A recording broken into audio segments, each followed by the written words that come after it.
İsmim Abdulloh, 2004 Jizzax Zomin tumanidanman. Zakazga kechikib ketganman, kelib uzr so'rab vaziyat tushuntiryapman. Tex podeshga ishlamay qolgan bor-ku, yo'q ishlasa, umuman javob ham yozmaydi. Yanlış uyda yomon sharoit qilib bermayapti, faqat eshitmayapti bo'ldi. Biz eplab ketamiz. Ana sharoit ham qilib bermanglar. Hozir hammani ko'ziga yomon ko'rinib, stress yo'q. Nima qilay endi?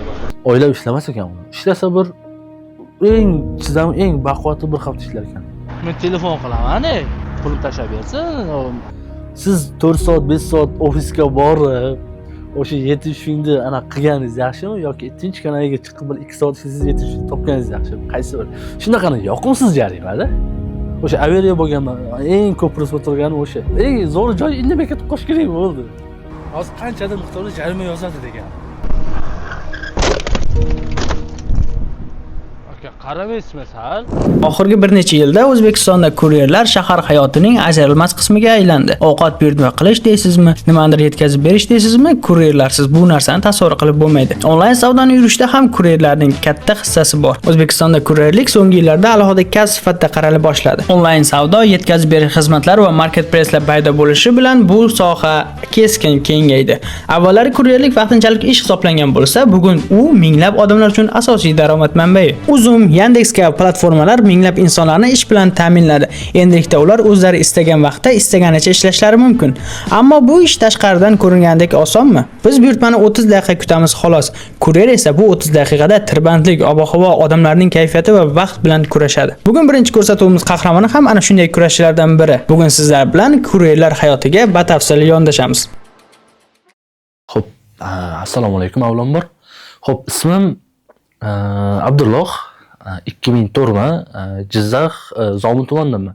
O'zi bu sohaga kirib kelishdan boshi qanaqa bo'lgan? Bundan avval o'zimizda mehmonxonada ofitsiant bo'lib ishlaganman. Keyin undan chiqdikda boshqa ish topish kerak degan bo'lib qoldi. Samarqanddan, Jizzaxdan, u yoqdan bu yoqdan ish izladim. Keyin oxiri o'sha Toshkentga kelib qo'nim topdik-da. O'shanda o'zi bir yaqin o'rtog'im shu ishlardi, o'sha dastavkada ishlardi. O'shani orqasidan xullas o'sha ish eng ma'qul bo'lib to'g'ri keldi-da. Boshqa ishlar ko'rdik. Keyin o'shanda hozir 2026 bo'ladigan bo'lsa, 25 o'sha 1,5 yildan beri mana shu sohada ishlab kelaman to'g'risi. Boshida oddiy velida ishlardi, ijaraga velika olib, keyin undan keyin elektrovelika oldik. Hozir o'sha o'tgan yil avgustdan beri elektrovelida ishlayman to'g'risi. Akkaunt yurgizib, shu yerda kundalik nimadirlar yozib, ular bu kimlar bilan gaplashib yurardim. Qaysidir bitta tweetni kamera olishim kerak. Kamera bo'lsa yaxshi bo'lardi xavfsizligim uchun deb. O'sha tweetni yozganim. Yo'lda bitta katta mashina trekkermidi, o'shanda bitta odam bilan tushib yo'l talashib urushganmiz. Unda oddiy velik edi. U yerda men o'zi hech qanaqa aybim bo'lmagan, aybim yo'q joydan o'sha akadan kalta yeb qo'yganman-da. O'shandan o'sha jahl ustida tweet yozganman. Kamera olishim kerak, shunaqa narsalar ko'payib ketgan. O'zi yo'lda yurish muammo-da. G'it stress, bosh og'riqda o'zi. Velikda yurganimiz yo'lda yurishda qiynalardim-da. Hozir elektrovelik olganman, katta yo'lda yuraman, undan 5 battar qiyin. Hali ham-ku ancha nimalar o'rganib moslashib ketdim. Xullas o'sha shunaqa bo'ldi, tweet yozdim, jahl ustida shunaqa bo'ldi. Keyin bittasi menga yozdi, bitta Asliddin aka degan aka. O'sha YouTube kanalda men avval yurgizgan aka. Xo'p, keyin bu yoq bilan gaplashdim. Bu yoqda o'sha joy menga kamera, kompyuter hamma sharoit qilib beraman dedi. O'sha elektrovelik berdi. Hamma sharoit qilib bergandan keyin o'sha YouTube'da boshladik. Men umuman avval bu sohada anaqa bo'lmagan, tajriba bo'lmagan, просто niyat bo'lgan, lekin rostdan o'sha qachondir blog yuritaman, qachondir qilaman degani o'sha narsa o'z-o'zidan bir kunda bo'lib qoldi. Odam xursand qildi to'g'risi. O'shanda birdaniga bo'ldi-da, masalan, birdaniga kamera paydo bo'ldi, birdaniga elektrovelik bo'lib qoldi, oddiy velikda yurardim. Birdan kompyuter yig'ildi. Hamma sharoit bor, faqat menda harakat kerak, rezultat kerak bo'ldi.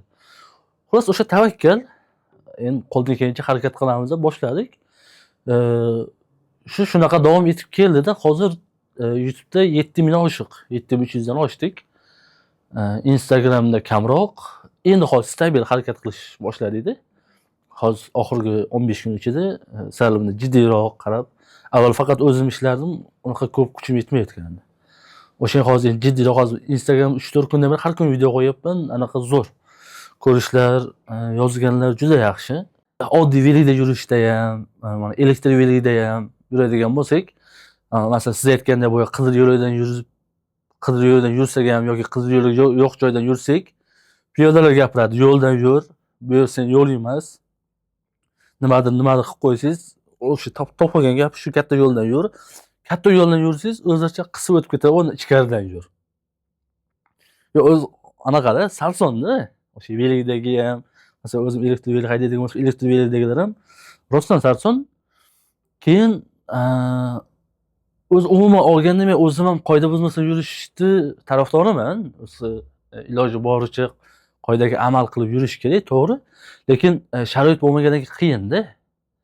Masalan, men hozir katta yo'lda yuradigan bo'lsam, yo'l chetida iloji boricha hech kimga qoida buzsam ham, boshqa qilsam ham, iloji boricha kimgadir ziyon tegmasligiga harakat qilaman-da. Hozir yo'lda kelgan bo'lsam ham, imkon qadar kimgadir ziyon tegmasin. Qoida buzdim, to'g'ri, aybim bor, boshqa bor, lekin kimgadir ziyon tegmasin. O'sha prinsip bilan yo'lga chiqaman. Iloji yo'q-da boshqa. Sizga boya ana o'tirganda aytdim-ku, ishdan maza qilaman deb. Voy, maza qilish nimadan bo'lgan? Mana sayohatchi Abu bor-ku, o'sha kishi masalan har doim biror joylarga, yangi joylarga boradi-da. Yangi joylardan borib, bu joylarni ko'rib, o'sha odamni qanaqadir bir maza qilish narsasini o'zim his qilganman-da. Masalan, Toshkentda ham bormagan joyim ko'p-da. Masalan, Yandex uni zonada ishlab, bitta joyda yuraverib, ezilgandan o'sha bez zona ishlab, xohlagan tarafim ketib qolish yoqadi. Masalan, umuman bormagan joylarim bo'lsa, ko'rmagan joylarim bo'lsa, voy yuryapman, ko'ryapman. Qana nima ishni bo'lsa, miya dam oladi-da. Mavjud bunaqa ekan, bu unaqa ekan. O'shanda o'sha kishiga havas qilish boshlaganman-da o'zim. Bu eng maza qilgan joyim mana shu. Yo'llar sifati bo'yicha gapiradigan bo'lsak, dabdala. Lekin biz ham o'sha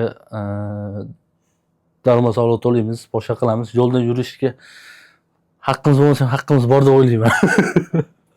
Yo'q, o'zi anaqada, demak o'sha to'shni anaqa qonun o'zini bilmaymiz-da.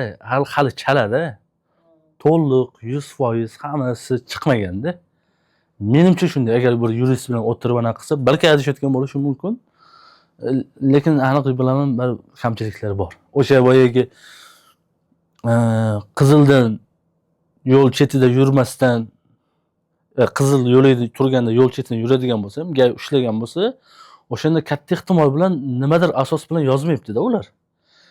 Kaska yo'q debmi, shunaqa qilib yozaveryapti-da. Chunki boyagi bo'yicha nima bo'yicha ushlayapti-da, umuman boshqa narsa bo'yicha yozayotgan joylar sezib qoldim o'zim. Talashmadim, tortishmadim, ha deb qo'ydim. Demak, shunga qaraganda rostdan kamchiligi bor-da.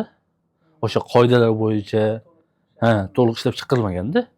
O'sha faqat u bilan va aytgan qilmaganingiz uchun, boshqa qilmaganingiz uchun nimadir bahona topib yozib boryapti-da.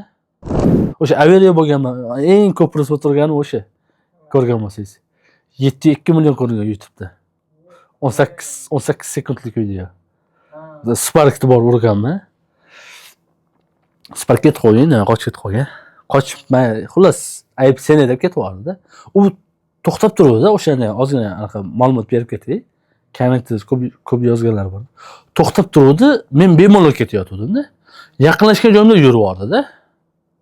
O'shani hisobga men to'xtashga ham ulgurmadim. Hech narsa ulgurmadim qoldim-da. O'shanga urib bordim. Shu u men yo'limga chiqib ketdi, bo'ldi. Yo'q, jarohat bo'lgan yo'q. Veligim rol sinib qoldi. 80 mingga dastavka qilib oldim ustaxonaga. 300 ming rolga berdim, bo'ldi. 320 ming rolga berdim. O'zim ishlasagan yo'q. YouTube'da 7.2 million ko'rgan bo'lsa, Instagramda 208 million ko'rgan.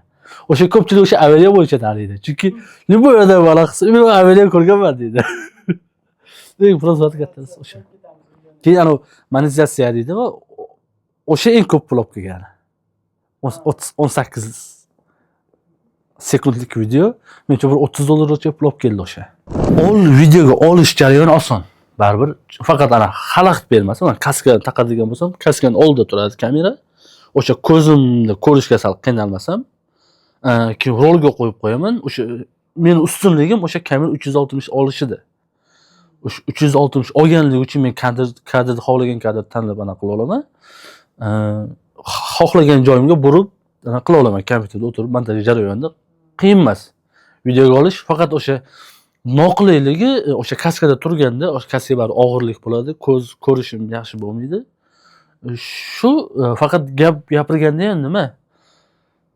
O'sha yo'l-yo'lakay nima bo'lsa gapirib ketaveraman. O'sha borini bordek qilib gapirib ketish. O'sha ko'nikma bo'lganligi uchun oson bo'ldi deb o'ylayman-da. Juda tez tashaveryapti. Tap etib o'chib qolay deb ana qimmat zakazlar bo'lyapti. Yaxshi pul topyapmiz, 20, 30, 40 ishlayotganlar bo'lsa, kuniga qancha topyapsizlar? Ishlasa bo'ladimi? Qoplaydimi? Nima deysizlar? Nima maslahat berasizlar? Ana ko'chaga chiqqandan keyin bari hamma narsa muomala-da. Muomala bilan bir 70-80% ishingiz bitib ketadi. O'shanda ham kecha yaqinda ham zakazga kechikib ketganman. Kelib uzr so'rab vaziyat tushuntiryapman. Yo'q bo'ldi deyapti-da. Keyin umuman bir anaqa choy puli degan narsa ham bor-ku. Shunda bor, yaxshi so'rashib, bo'ldi aka olib ketaman, bo'ldi, shunaqa qilib chiroyli gaplashsa ham o'zlari rozi bo'lib 50-100 ming bergan choy pullari bo'lganda, u yerda nima bo'lyapti? O'sha bittalikda shirin gap, yaxshi muomala rol o'ynab ketyapti o'sha joylarda ham. Juda ko'pchilik kuryerlarda, masalan, kam ishlasizda, Yandexda ishlagan, Uzumda ishlagan kuryerlarni o'zini kompaniyasi maqtaganlari kam ishlasa. Kam unaqa, lekin Voltda juda ko'p. Volt yaxshi, unaqa deydiganlar bor. Voltda ishlab ko'rmagan uchun unga bir narsa deya olmayman. O'zimni bir subyektiv, shaxsiy fikrimni ayta olmayman, aniq bilmayman, lekin eshitishlar bo'yicha yaxshi. Ko'pchilik o'sha moslashib, kirishib ketgan kuryerlar ko'pchilik maqtaydi. Xo'p, endi Yandex va Uzumda ishlaganman. O'zim eng ko'p Yandexda ishlaganman. Yandex ovqat bor, ya'ni Yandex Yeda bor. O'zlarini bosh ofisi bor, o'z anaqa alohida. Undan tashqari taksi parklar bor. U Yandex yetkazish. Yandex yetkazishda narsalar berib olasiz. Masalan, telefon berib olishingiz kerak, pul berib olishingiz kerak. Ya'ni shunga o'xshagan bo'ladi. Samsungga nima sig'sa, bo'ldi, o'shani berib oladigan narsa. Men o'shanda ishlayman. Unda boyagi Yandex Yedada kuryerlar yetmay qoladigan bo'lsa, biz yetkazishlardan ham narsa beraveradi. O'sha restorandan zakaz tushaveradi. Undan muammo yo'q. Xo'p, Uzumda ham ishlaganman. Uzumda o'zi ovqat tashish-ku, faqat ovqat tashiysiz, boshqa qilasiz, manzara yaxshiroq bo'ladi baribir. Manzara yaxshi bo'ladi. Nimaga Uzum tanlagandim? Kunlik pul beradi-da. Yandex Yedasi haftalik beradi.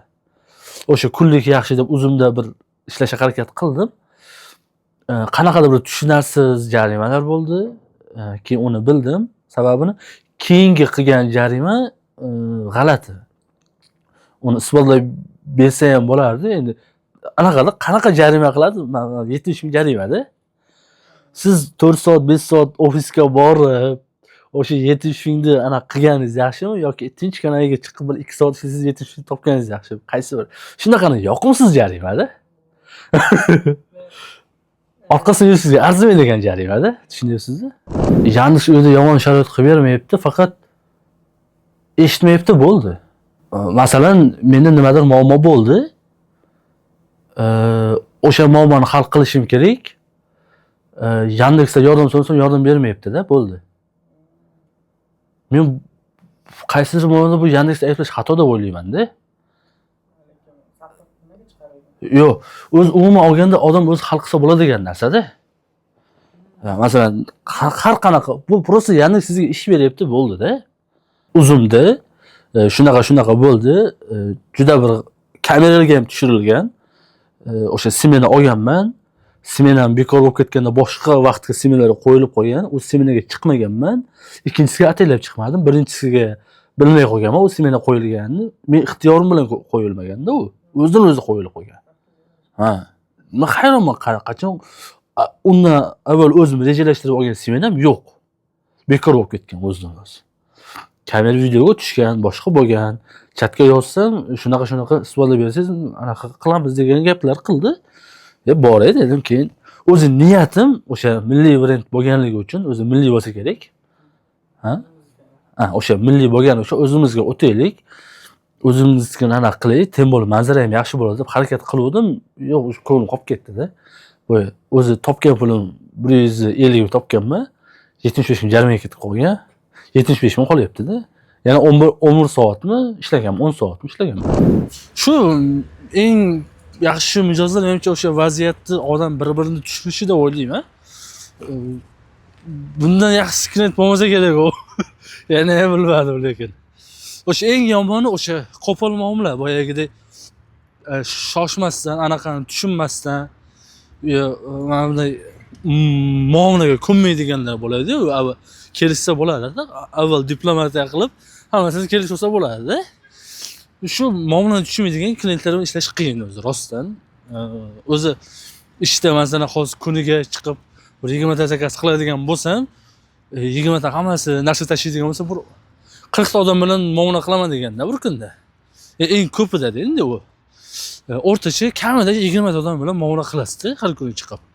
U qiyin, har xil xarakter, har xil odam. Shu o'sha stress bo'lgan boshida o'rganish qiyin bo'lgan. Salkim bir nimadir desa, baqirish, talashib ketgan joylar hozir yo'q. Faqat xo'p, bo'lsa qilsa qil, bo'lmasa yo'q. Men ketdim deb ketaveradi. Pulim olmay ketgan joylar ham bo'lgan masalanda. Bersang ber, bermasang kerak emas deyman, bo'ldi.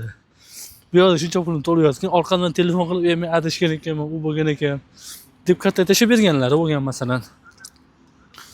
Har xil vaziyatlar bo'lgan. O'sha boyagi agar choy pulidan eng ko'p olgan choy pulim 200 ming bo'lgan.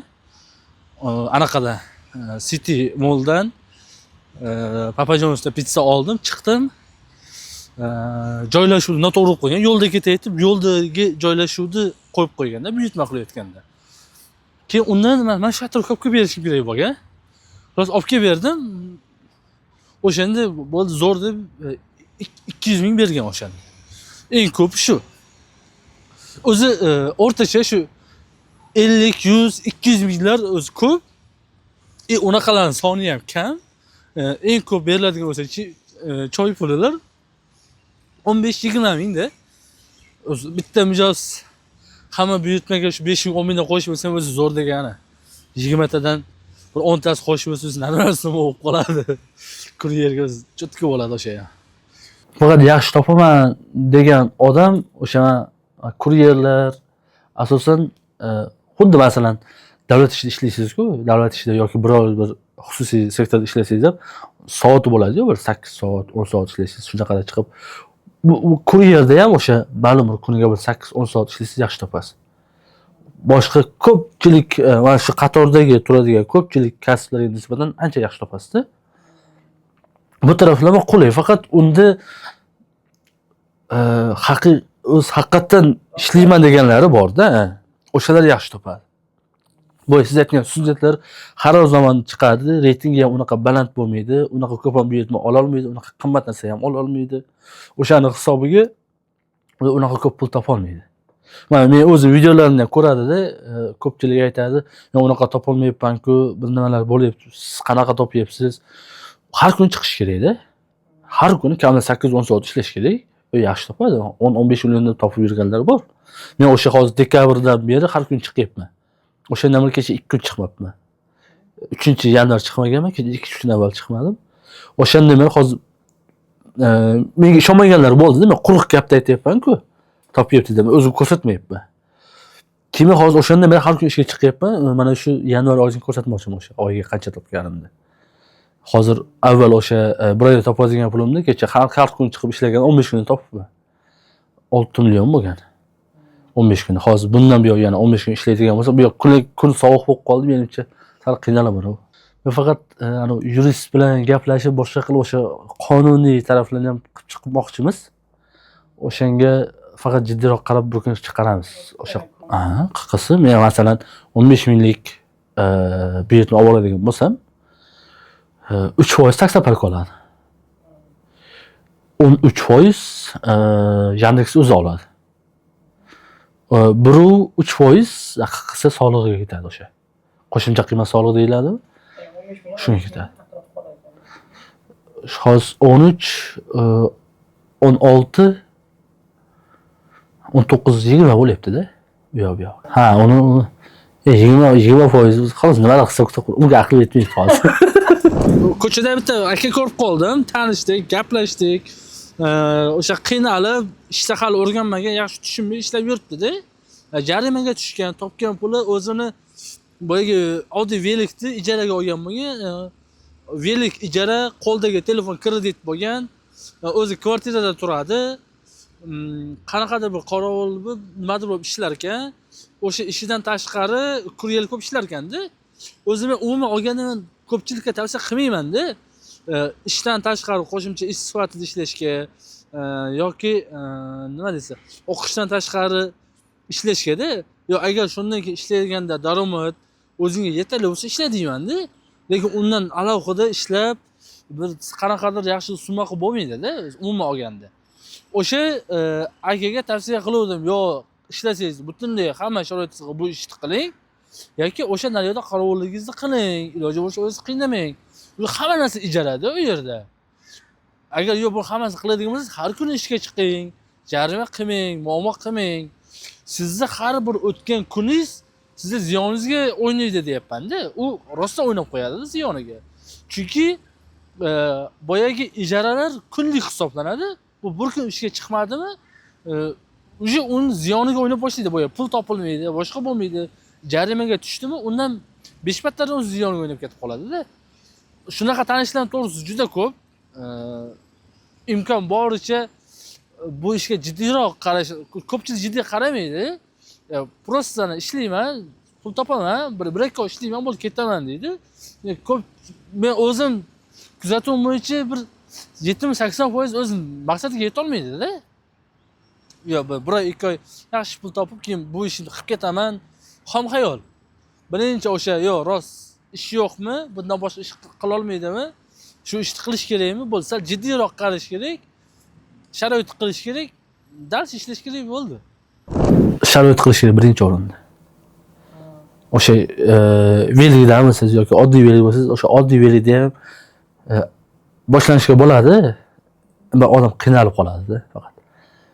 Lekin velikda ham, o'sha oddiy velikda ham hamma sharoitni qilib ishlasa, unda ham yaxshi topaveradi. O'sha ozgina ichidaman, men ham o'zi bir 5-6 oy ishlaganman velikda. Sal og'irroq edi-yu, lekin imkon boricha elektrovelik olish kerak, imkon boricha. Kamida bir ikkita akkumulyator qilib olish kerak. O'sha ikkita akkumulyator bir kuniga 120 kilometr yurib bera olishi kerak-da. Chunki 100 kilometr yurgan anaqangiz bilan, masofangiz bilan yaxshigina summa bo'lib qoladi o'z. Yaxshi summa bo'ladi. Topadigan, kunlik topadigan pulingiz qoniqtiradi-da. Bu qolgan 20 kilometr deganim ortgani o'sha uzoq ketib qolasiz baribir. Uyingizga qaytib kelish uchun-da. Ya'ni 3 ta, 4 ta sarko'plik qiladi-yu, 3 ta norm. Chunki 3 ta bilan men o'zim 3 ta akkumulyatorım bor, 160 kilometr yuradigan bo'lsam, 150 kilometrda yurgan summam o'sha chot 300-400 qayirib qo'yaman, indamay. O'sha 8 soat, 10 soat yuradi-da. O'zi normal summa bo'ladi o'sha narsa. Eng avvalo sharoit qilish kerak bo'ldi. Boy ishlab kirib olib yo'l davomida qilib ketaman, juda qiyin. O'sha masalan elektrovelik bo'ladigan bo'lsa, elektrovelikni olish kerak. Yangimi, ijarami? Agar ijara oladigan bo'lsa, o'shani bir oy davomida baribir ta'minlash kerak uni. Boshqalar mingan bo'ladi, boshqa o'sha narsaga chidash kerak-da. Men ham ijara minganman. Mana hozirgi ham ijara bo'lsa, undan avvalgi veligim ham ijara bo'ladigan bo'lsa, bir haftalik velikni olganman-da. Bir hafta topadigan pulim faqat velikka yedirganman. Yaxshi yursin, yaxshi narxi bersin, yaxshiroq topaman degan anaqada-da. O'sha masalan siz ham endi oladigan bo'lsangiz, yangi olasiz yoki ishlatilgan bo'lsa ham olasizda, hamma joyini bitta ustiga mana qilib olish kerak. Masalan, elektrovelikda bo'ladigan bo'lsa, kaska bo'lish kerak. O'sha bosh kaska emas, yumaloq kaska bo'ladigan bo'lsa, kecha sovuqlarda ham biror marta boshim izlamadi-da. Kaska shunaqa issiq ushlab berar ekan, juda issiq ushlaydi-da. Keyin anaqa shamol o'tkazmaydigan mana o'zi Yandexga bor, Uzumdikka bor, Voltda ham kiyib yuribdi-ku. Ularning kurtkasi rosa anaqa yupqa o'zi, isitmaydi unaqa. Ichidan qalin kiyinib olsangiz, u sovuq o'tkazmaydi-da. Shamol. O'sha Yandex, Volt boshqalarni o'zining kiyimini olishga iloji boricha. O'sha o'zining kiyimidan shunaqa issiq yuraman to'g'risi. Faqat oyoq tarafga ham iloji boricha shamol o'tadigan narsa topolmadim-da. Oyoq tomon sal muammo bo'lmasa. Hatto unga ham bir 3-4 qavat kelsa. Ha, o'sha yomg'irda bo'ladigani bor, u menda ham bor, u yaxshiroq. Faqat rolga taqib oyoqqa tashlab oladigani bor-ku, u juda noqulay ekan. Issig'i ham yaxshi-yu, unaqa zo'r issiq emas, lekin velikni anaqa tortishni kamaytirib ekan. O'sha xo'p, undan boshqa avvalo elektrovelik tagida transport yaxshi bo'lishi kerak bo'ladigan bo'lsa, ikkinchi o'rinda telefon baribir. Qanaqa bo'lsa ham, masalan, kecha men o'zim mana telefonim o'chib qolgandi, tagida bittasi Honor oling deb yozibdi, bittasi Samsungni maqtagan. O'zlari yozib ketdi, maslahat berib. Endi o'sha avvalo zatkasi ko'proq ishlab beradigan bo'lsa, qotmaydigan bo'lsa bo'ldi. Qanaqa telefon bo'lsa qat'iy nazar. Keyin o'sha telefonga akkumulyator bo'lishi kerak. O'sha bitta amperi kattaroq, o'zi 20 mingtalik originalroq ishlatsa, zartkani ham yaxshi to'ldirib beradi. Ko'pga ham yetadi-da. Bu hozir o'zimda turgan yaxshi akkumulyator, zo'r akkumulyator-da.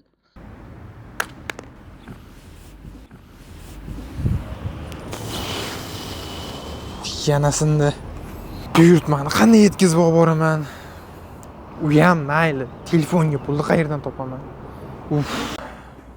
Pulim ham yo'q. Nima qilsam ekan?